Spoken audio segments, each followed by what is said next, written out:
I'm going to do a quick demo of the dashboard of Cisco Identity Services Engine. So we are on Cisco dCloud. Cisco dCloud is Cisco's online platform that provides ready-to-use virtual demo environments for learning, testing and showcasing Cisco solutions. So we can get onto Cisco ISE using Cisco dCloud. If I log in, when I log in, it gives us the dashboard. This is the first screen we come to. So it gives you a real-time view of who and what is connecting to the network, how they are authenticating, and through which network devices. So let's have a look at the top section here. This section here provides a quick summary of the network endpoints and authentication status. So we can see total endpoints as 21. The total number of devices, wired, wireless or VPN, seen by ISE.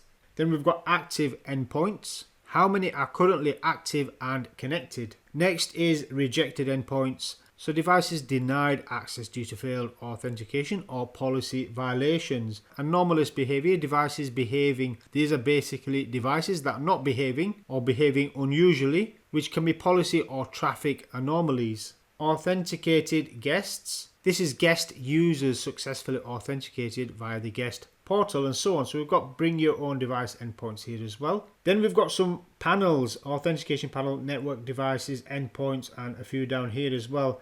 So the authentication panel shows how authentication requests are distributed by identity store where credentials are verified. So we can see AD sudoku is likely an active directory service. Internal endpoints. So this helps demonstrate which sources users are authenticating against. For example, corporate Active Directory versus internal ISE database. If we move on to network devices, this displays network access devices communicating with ISE. So it shows network devices. So these are network devices communicating with ISE, and this gives visibility into which switches, routers, it could be firewalls or VPN gateways, are performing authentication with Cisco ISE. Next we have the endpoint panel. By the way, there's also these tabs you can scroll across as well for further information. But going back to endpoints, this is the breakdown of endpoint types: Microsoft Workstation, Apple devices, mobile devices, Cisco App Catalyst 9120AX, Cisco device, Cisco Meraki device, Cisco IP phone, HP printer and others. So it demonstrates ISE profiling, how it classifies devices on the network automatically. Now if we scroll down a little bit more, this shows the number of bring your own device endpoints connected. Here we only have the one device, a workstation that's been onboarded through ISE's bring your own device portal. So it displays the number and types of bring your own devices, endpoints registered or seen on the network. We only have the one workstation. So it helps administrators track personal or unmanaged devices that users have onboarded. It's useful for ensuring compliance with company policies. For example, posture checking before access. So making sure it's got the right level of patch levels and antivirus and so on. Next is the alarms panel, which lists alerts or system notifications. It's useful for detecting authentication failures, misconfigurations or policy issues. So alarms that you need to be notified about. It displays active or recent system alerts generated by ISE. So for example, we can see profiler SNMP request failure. It indicates SNMP profiling requests failed, possibly due to a network device unreachable or misconfigured. Misconfigured supplicant detected. This is an informational message about a misconfiguration. AD machine TGT refresh failed, which is Active Directory ticket refreshing issue. It's common when AD integration is not fully synchronized. And then we've got the severity on the left hand side. So we can see this is a warning, but you can also have information, critical and so on. And then these are occurrences, and then this is when it's last occurred. So the alarm widgets highlight system issues and warnings. It helps admins quickly spot issues. And system summary. So this shows overall system health. For example, number of ISE nodes here, 4 nodes. So it's showing that we've got 4 ISE nodes in here, and the performance metrics. So it provides a quick health and performance summary of your ISE deployment. It lists 4 nodes in the ISE cluster, and the one displayed is this one here, dCloud ISE SIM Inst ISE -3. And the bar chart shows key metrics such as the CPU, memory usage, and the authentication rate. So the purpose is to monitor system resources utilization and node performance in real time. It helps ensure nodes are healthy and not overloaded. So you can see your nodes are not overloaded, overutilized. And you can of course click many of these to drill down further. So I accidentally just drilled into that one then. But it brings us to the health summary. So chart time versus CPU utilization. Noted no data found. And one thing I forgot to mention, this is a simulated environment. Not all data is consistent. So we're not going to find real life data in this environment. Not with this particular setup. So if we go back to the dashboard on Cisco ISE, now we've got the left sidebar, and these icons are the main navigation areas in the ISE solution. So each one groups specific functions and views for managing the NAC solution. So we first have bookmarks. You can start to create your favorite bookmarks in here. We've seen the dashboard. Of course, you can manage the dashboard from here. So you can add new dashboards from here, add dashlets, you can export it and so on. But on the left, the next one down, we've got context visibility. This is real-time visibility into what's connected to the network. Again, we're going to have a look at this later on in the course. But it shows devices currently on the network, users and their authentication status, device types, profiles and locations, health and posture compliance, if that's integrated. And it's obviously useful for identifying who and what is connected on your network, and it detects unauthorized and unmanaged devices. So this is your monitoring and visibility dashboard for users and devices. Then we've got operations. We can see we've got quite a lot more options in here. And this is systems operations and troubleshooting as well. It includes the live logs, live sessions, real-time authentication and authorization logs. It has reports. These are historical reports on access, failures and trends. And it has live logs not only for Radius, so these are Radius live logs and live sessions. It also has TACACS live logs down here and live logs for the threat-centric NAC. But some of these are self-explanatory anyway. We've got troubleshooting tools here, diagnostic tools, download of logs, a debug wizard, and we can browse the settings, monitoring, log analytics and so on.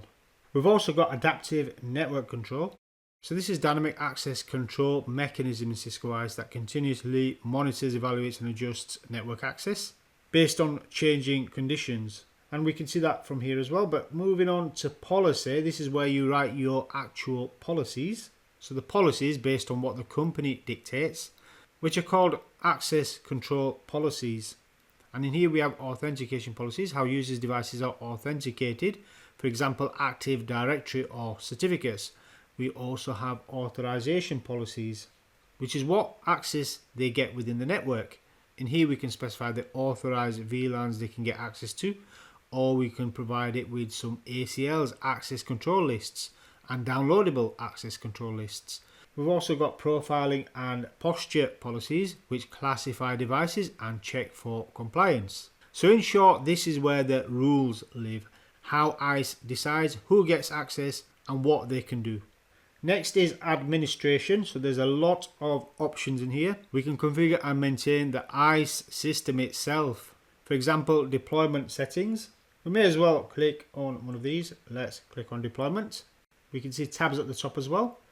Licensing, certificates, logging, maintenance, upgrade, checks, backup and restore, admin access settings. So you may get the idea.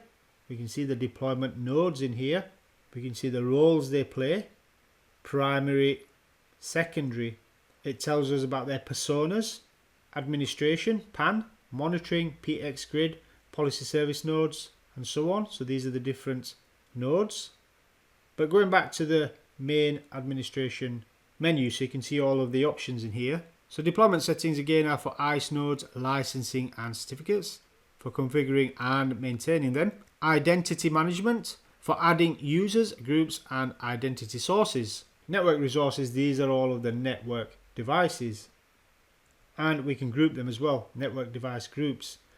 Network device profiles, external, Radius servers, Radius server sequences, NAC managers and so on.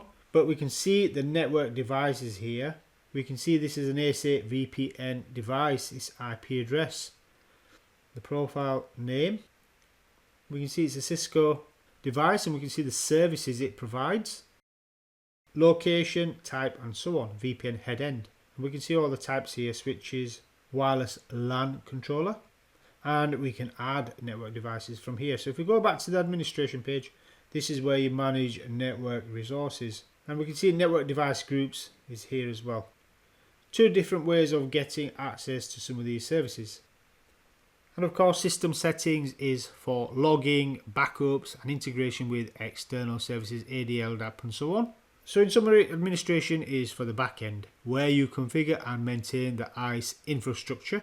And then we've got work centers, and these are specialized task-focused modules tailored for specific use cases. For example, guest access for managing guest portals and sponsor accounts, or bring your own devices for onboarding with personal devices. TrustSec for managing network segmentation and security group tags. I'm going to go into TrustSec in a bit more detail if you are interested in that piece. Just a high level overview of what TrustSec is and all the components around the Cisco Catalyst Center. And PX Grid for integration with external security tools for data sharing. So these are solution specific workspaces that simplify configuration for features like guest, Wi-Fi and bring your own devices. If we go back to dashboard, and we can see on the top right we've got some more icons here. So we've got the magnifying glass for global search across ISE dashboard. So it lets you quickly find users, endpoints, devices, policies or configuration items. It saves time instead of navigating through multiple menus. So it's a quick way of finding anything on ISE. The launch pad. The launch pad, this is quick access launcher to ISE features or external Cisco tools. Or you can call it the rocket icon, opens the launch pad. So it's a shortcut to the main ISE modules or external integration for quick navigation. Question mark is for any help. So it provides access to help documentations and support options.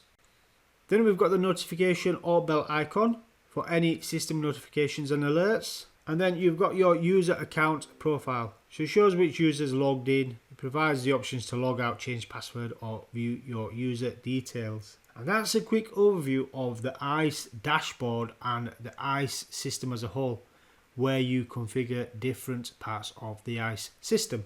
We will drill down further later on in the course on different parts of ISE.